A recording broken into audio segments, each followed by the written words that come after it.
ஸ்ரீ குருபியோ நமக.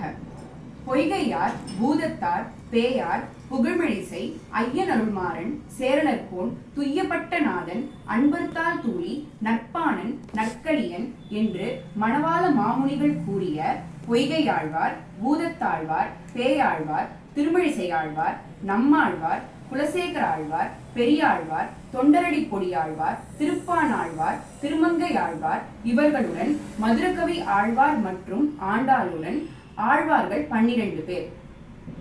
தாம் தெய்வத்தின் மீது ஈடில்லா பக்தியும் பிரேமையும் கொண்டு பரம்பொருளே தன்னை ஆட்கொள்ளும்படி வாழ்ந்தவர்கள் ஆழ்வார்கள்.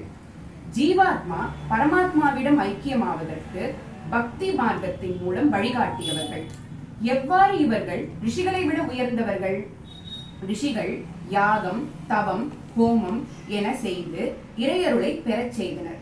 ஆனால் ஆழ்வார்கள் சமுதாயத்தில் ஒருவராகவே இருந்து பக்தியில் திளைத்து இறையருளை பெறச் செய்தனர் என்று ஆன்றோர்கள் கூறுகிறார்கள்.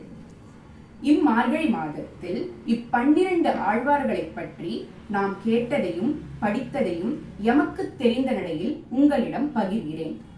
நாளை பொய்கை ஆழ்வாரின் வரலாற்றை காண்போம்.